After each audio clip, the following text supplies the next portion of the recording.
más del lado siniestro de la historia.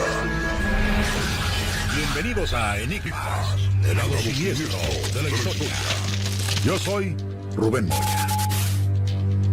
A partir de 2 asesinatos, se cimbró todo un barrio. Eran mujeres que aparecieron degolladas. Les habían arrancado los órganos y estaban tasajeadas del rostro. Solo alguien con el diablo adentro pudo cometer tal atrocidad. No había pistas del autor de estas escenas dantescas. Lo peor del caso es que no serían las únicas víctimas. Todas fueron prostitutas entre 25 y 50 años, afectas al vicio del alcohol y que obviamente operaban bajo el velo de la noche. La zona de Whitechapel era famosa por estar sumida en la pobreza y la violencia. Pero esto se había salido de control. Se estaban enfrentando a un carnicero que incluso llegó a comer los órganos que extirpaba a sus víctimas. Se hacía llamar Jack, el Destripador.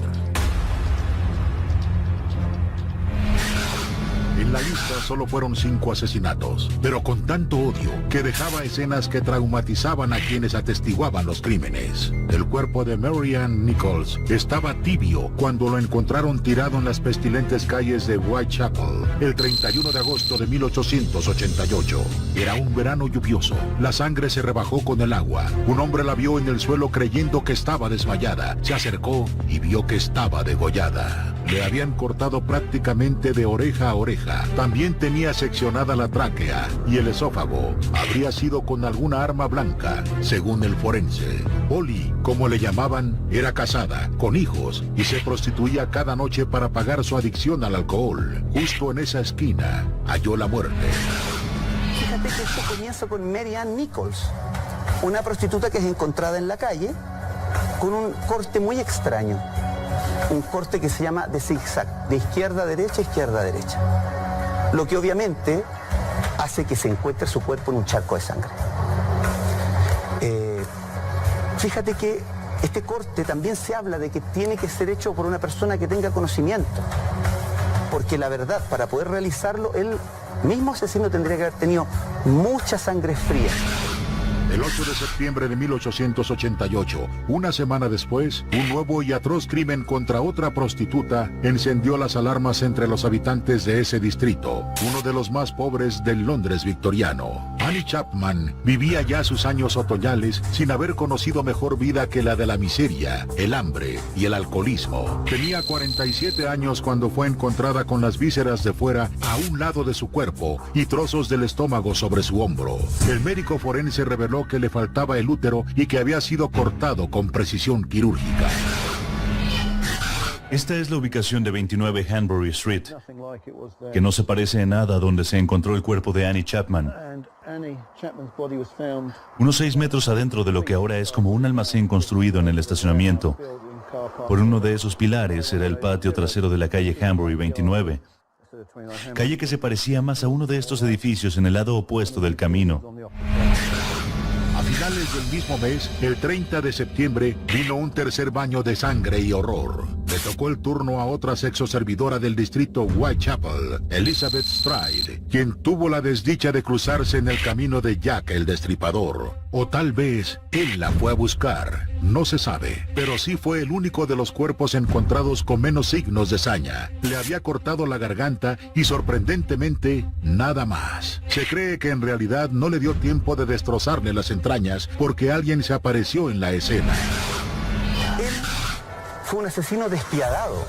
Lo que hacía era salir en la noche en Londres, en el East End, que era en Whitechapel, que era uno de los barrios más peligrosos de Gran Bretaña. Y lo que hacía era buscar entre las prostitutas locales sus víctimas. Apenas una media hora después, se dio vuelo con su segunda víctima de la madrugada y la cuarta en su lista negra, Catherine Edowes. Igual que a las anteriores, la degolló. Le hizo varios cortes en la cara, orejas, la nariz se la desprendió de la punta y en el resto del cuerpo tenía una abertura que iba desde el pecho hasta la vagina.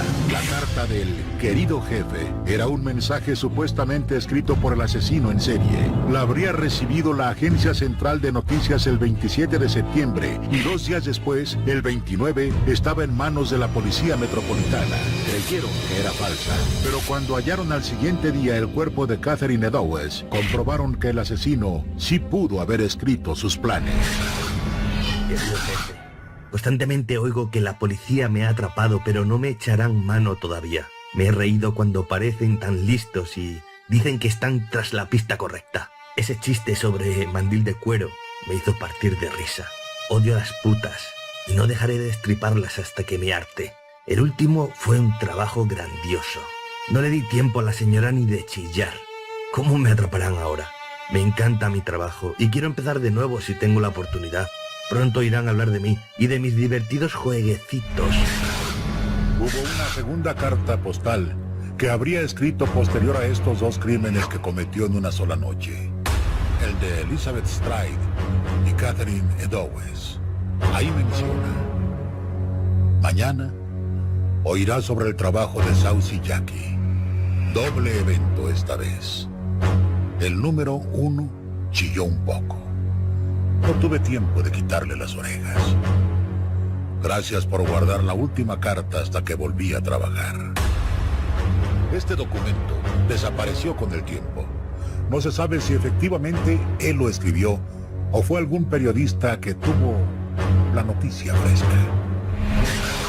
Para el 9 de noviembre, el asesino serial volvería para atacar con peor furia, como un demonio, a su quinta víctima. Esta vez no la atraparía en la calle, iría por ella hasta la misma habitación que rentaba la joven prostituta Mary Jane Kelly, de 21 años. Un par de vecinos oyeron los llantos y gritos a eso de las 4 de la madrugada, pero al ser un barrio peligroso, era común escuchar esos gritos cuando eran simples peleas de borrachos. Fue el casero quien dio cuenta del hallazgo cuando fue a cobrar la renta. La habitación estaba bañada en sangre. Sobre la mesa de noche había restos de carne humana ensangrentada y en la cama estaba el cuerpo, lo que quedaba de la pobre Kelly, prácticamente desollada. Se trató de la única víctima a la que dio muerte en su casa y al parecer también la última en su lista de asesinatos.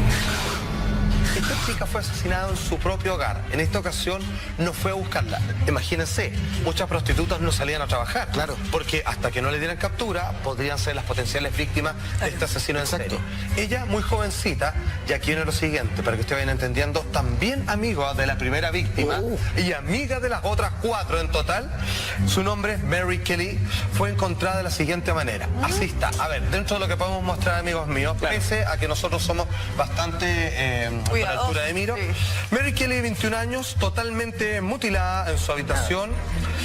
La arteria carótida estaba seccionada, una vez más, que es lo característico, su abdomen totalmente abierto. Comenzaron a esparcirse gran parte de sus intestinos, incluso como que intentó escribir con parte de la sangre de la víctima, como después incluso sí lo haría. Este fue el peor de los 5 brutales crímenes adjudicados a Jack el Destripador. Y mire que ya eran casi indescriptibles los anteriores. Y fue precisamente la forma en que la destazó que puso en duda si realmente fue el mismo demonio quien cometió la masacre en el barrio londinense de Whitechapel, aquel 9 de noviembre. Había algo que no cuadraba tampoco en esta última víctima.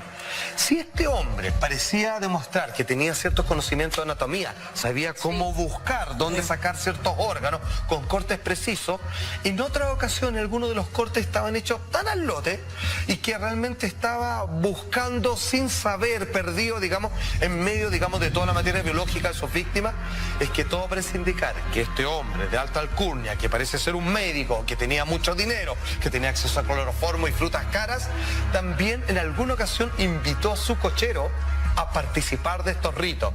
Y es ahí cuando ellos notaban que él trabajaba de derecha a izquierda los cortes, que podía ser zurdo, pero que en los otros es como que le pasaba a ir un mono, una navaja. El autonombrado Jack el Destripador sembró así el terror en ese triste y pobre barrio, donde las mujeres tenían menos oportunidades de trabajar que en cualquier otra zona. De modo que salían a venderse por unas monedas o un pedazo de pan. De ahí que el asesino tuviera de dónde escoger sus víctimas. Solo fueron 3 meses, pero el Destripador consiguió plasmar su historia con sangre para la posteridad. Pero, ¿Quién fue ese enfermo que destazó a estas inocentes? ¿Será que la sangre azul de la realeza provocó que se derramara la de los plebeyos? Regresamos con más de Enigmas, el lado siniestro de la historia. Enigmas. Enigmas. Ya estamos de regreso en Enigmas, el lado siniestro de la historia. La leyenda de Jack el Destripador trascendió con letras de sangre desde aquel otoño de 1888 en Londres. 5 mujeres dedicadas a la prostitución habían quedado muertas, destazadas en manos de un solo asesino. Las frías, oscuras y pestilentes calles del barrio de Whitechapel de la época victoriana fueron la última morada para 4 de ellas. Jack el Destripador se sentía a sus anchas para actuar sin ser atrapado.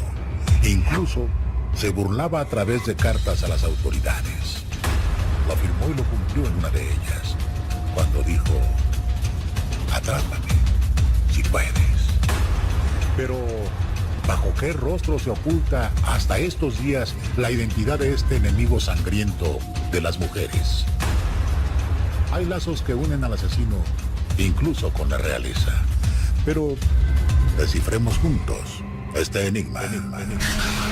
Se estima que el asesino tenía que ser un hombre de entre 25 o 35 años. ¿Con una profesión? Tal vez. Debido a la precisión con que rebanó a sus primeras 4 víctimas, pudo haber sido algún médico o cirujano, aunque no se descarta a un carnicero. Y se debió tener algún empleo porque además solo actuaba en fines de semana. Se cree también que al odiar tanto al sexo opuesto, seguramente era soltero, aunado a que para desaparecerse toda una noche y volver a casa con algún órgano humano, era necesario estar solo.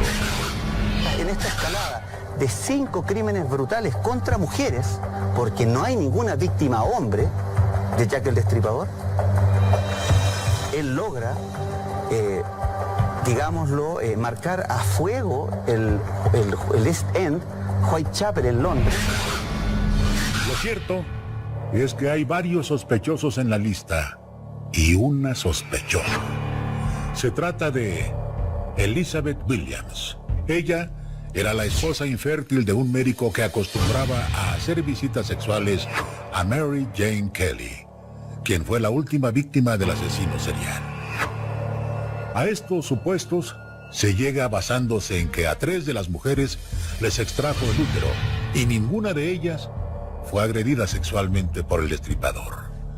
Pero finalmente todo quedó en sospechas. Hay otros que llenan más el perfil del criminal. El hecho de no saber la identidad de este macabro personaje llena de intriga, alimenta todo tipo de teorías. Se pudo saber más de él y su estatus social gracias a que se presume que atraía a sus víctimas ofreciéndoles uvas, una fruta exclusiva para el consumo de las clases acomodadas de aquella época. Y claro, también que era un cirujano por la precisión de sus cortes y que también llevaba consigo cloroformo para adormecerla. Entonces Scotland Yard en aquel momento, y así es como comenzaban a publicarse en los periódicos de aquella época, que el hombre sabía de anatomía. El hombre, producto de los racimos de uva que encontraban al lado de las víctimas, es que las tentaba con ellos, que tenía acceso a cloroformo para adormecerla. Por lo tanto, era un hombre no solo de las altas esferas de la época, sino que probablemente era un médico. Y como vieron, le empezaron a llamar la prensa el mandil de cuero. En la lista de sospechosos había de todo: médicos, carniceros, adinerados, locos e incluso los dueños de la corona. ¿La reina Victoria estaría detrás de estos asesinatos? Pues hay versiones que dicen que pudiera ser.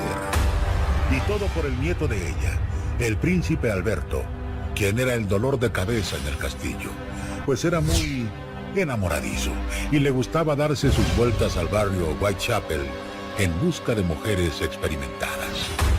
Al principio pagaba por ellas, pero ¿qué cree?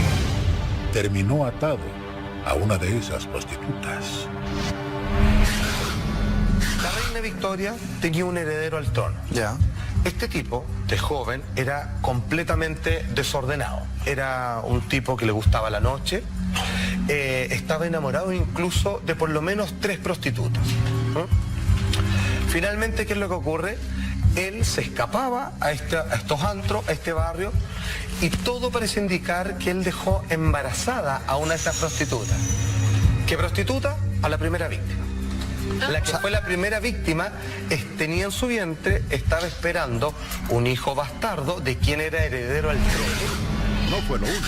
El príncipe Alberto se enamoró de esa plebeya llamada Annie Krug y a escondidas se casaron. Tiempo después nació su hija, a quien llamaron Alice. De esto, la abuela real ni enterada, hasta que el grupito de amigas prostitutas de Annie le dio por romper el cuento de princesa y real y se les ocurrió extorsionar a la reina Victoria. Esto según la teoría de conspiración presentada por el británico Stephen Knight. Con todo su poder, la reina Victoria, para evitar el escándalo, habría encomendado al médico real, el masón William Gould, la misión de acabar con ellas.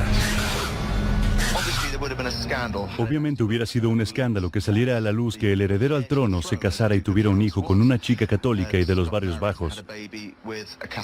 Claramente la persona que mató a las víctimas mostró cierta habilidad con el cuchillo, y esta es la teoría de que el destripador haya sido William Gould.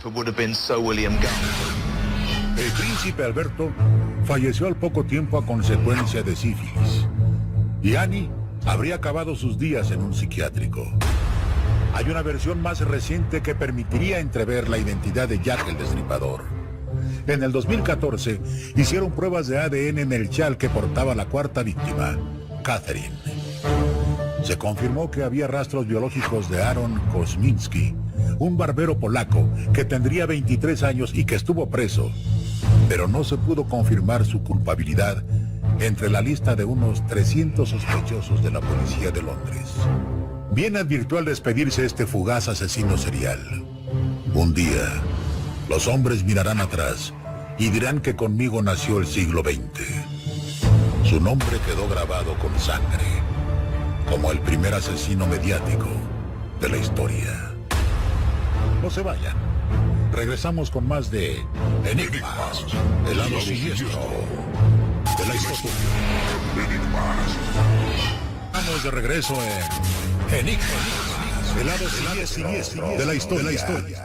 Muerte, destrucción, cataclismos son parte de la maldición que ha recibido y seguirá cayendo sobre aquellos que profanan el descanso eterno de sus antepasados. No es coincidencia que cada vez que descubren algún sarcófago antiguo, les siga una desgracia. Eso lo saben bien, sobre todo en la civilización egipcia, donde no escarmientan, a pesar de que han sufrido muchas veces las consecuencias por llevar de un lado a otro sus reliquias históricas. En cada traslado de los faraones momificados, tientan sin miedo al destino en Egipto. Recientemente hicieron un desfile impresionante donde trasladaron a 22 gobernantes egipcios a un museo, 18 reyes antiguos y 4 reinas en fastuosas cápsulas por las calles del Cairo. Durante los preparativos ocurrieron varios accidentes que se cree fue el leve castigo de parte de sus antiguos gobernantes. No olvidemos que el sacar a las momias, el exhumarlas y embalarlas, comenzó semanas antes de todo esto. Bien, solo así podría uno acercarse a los argumentos que dan los que han hablado de maldición de los faraones. Porque en las últimas semanas Egipto se ha visto azotada por varias plagas, catástrofes o situaciones excepcionales. En lo que algunos llamaron la Semana Negra, mientras que se realizaban los preparativos para el traslado de las momias. Es la mano estirada con firmeza de los faraones para exigir más respeto a sus restos allá en Egipto. Ese fastuoso y extravagante desfile del traslado televisado al mundo para rendir culto, los faraones lo debieron tomar como una ofensa para exhibirlos y ganar dinero. Parece que eso desató la ira de sus antepasados. Durante los preparativos de este evento ocurrieron desgracias, accidentes. Las imágenes llegaron a cada rincón de la tierra. El martes 23 de marzo, aquí voy a la chuleta porque me perdería, martes 23 de marzo comenzó el inédito bloqueo del canal de Suez por el buque Ever Given.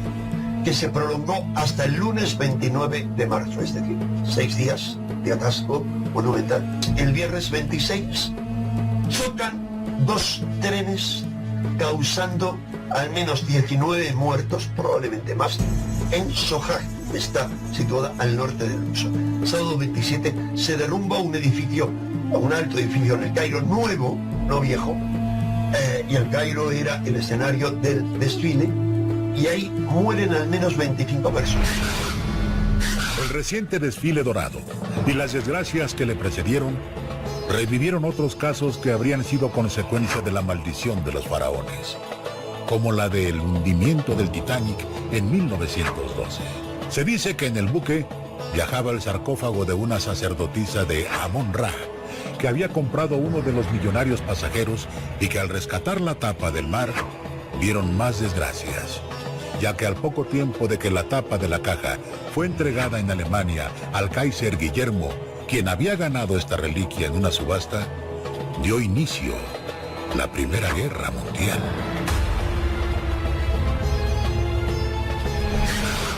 Esta desgracia del transatlántico fue una de las muchas tragedias que habrían ocurrido por la ira faraónica. Pero en Egipto, antes del desfile, hubo otra nube negra que ensombreció a la población como si fueran víctimas del conjuro maldito. Se sabe que tras el desfile dorado, el COVID-19 se asomó de forma alarmante en aquellas tierras, en sitios donde incluso no había habido un solo contagio desde el inicio de la pandemia. En el Cairo y en otras ciudades importantes en el norte, tengo noticias muy directas de primera mano y de alto nivel de numerosas muertes repentinas sin explicación oficial. Pero además, os decía, aunque las autoridades locales o quien sea intenten ocultarlo porque la economía peligra y el turismo, parece, según las referencias que tengo, no de la familia que ya he mencionado antes, sino otra serie de familias que conozco en Egipto, la COVID está asolando recientemente Al-Qurna, ese lugar clave que está en el lado oeste de Luxor, la vieja Tebas. Era, hasta hace poco, era completamente ajena a la pandemia. Para los que están convencidos de que las momias de los faraones egipcios lanzaron sin piedad las tragedias y enfermedades, los convence más el hecho de que los enfermos vienen de una ciudad que está interconectada con su última morada. Al-Qurna, que es donde se produce todo eso, es la población más importante del West Bank y es en torno a la cual están todos esos monumentos, todos esos valles de donde se extrajeron todas estas momias y también un escenario secundario de ese espectáculo ligado al desfile, donde vemos en el templo funerario de Hatshepsut, muy bonito, bailando a la salsa. ¿Será la maldición de los faraones o una simple coincidencia que se ha repetido a lo largo de varios siglos? Lo cierto es que este tipo de acontecimientos no dejarán de aparecer en la medida que las autoridades no dejen descansar en paz a sus ancestros, quienes tienen tal influencia en el mundo de los muertos que incluso son capaces de desencadenar tragedias en el mundo de los vivos.